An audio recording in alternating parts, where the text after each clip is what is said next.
a lot of timeshare owners wonder why it's so difficult to get out of a timeshare contract. Frankly, it's difficult to get out of virtually any contract unless there's some legal issues relating to the contract or the way the contract is sold. Even then, in the instance of timeshare, as an example, when you look at how these timeshare contracts are sold, they're sold through these verbal promises, right? That the timeshare salespeople tell people, all kinds of stories, untrue stories. They leave out important pieces of information. And then they slap a 82-page contract in front of you and they go through it in about 15 minutes? Does that sound about right? Maybe 20 minutes? And it's basically sign here, initial here, initial here, initial here, sign here, initial. Yeah, don't worry about that. That's just, sign here, initial here. So you go through this 80-something page, 50-page contract in about 15 minutes with zero explanation by a developer representative that knows that if you take the time in that sales center before you sign that contract, you're never going to sign the contract because the contract, it exposes the lies that you were told in the sales presentation. See, but they rely on the timeshare owner not reading that contract and not taking the time to go through that contract. See, that you've been worn down. That 90-minute presentation they promised you is now 6 hours. You're exhausted. You're hungry. The kids want to leave.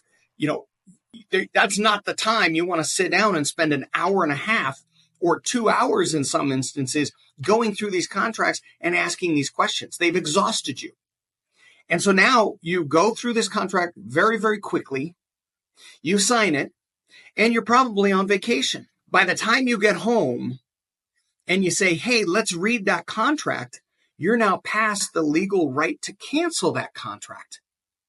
And then you find out that the contract actually exposed the lies and omissions of the timeshare sales process and the timeshare salespeople.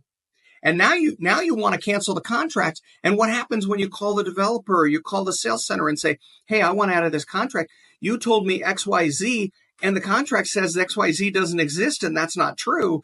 And they say, well, you had 4 days per the state of Florida's rescission period and you're past that. So congratulations, you own a timeshare. And that's why it's so difficult to get out of a timeshare. You've got verbal promises, which is your word against some sales representative's word in a non-recorded situation. And then you have a contract over here that says 1, 2, 3, 4, this is what you own, and your initials and signature all over that thing. Now, who's in a stronger position? You with verbal promises and your word against somebody else's word? Or them with a contract and your initials and signature all over it? This is why it's so difficult to get out of a timeshare contract. And this is why a lot of people come to us at Centerstone Group to help tip the scales in their favor, right? The timeshare companies know what they're doing.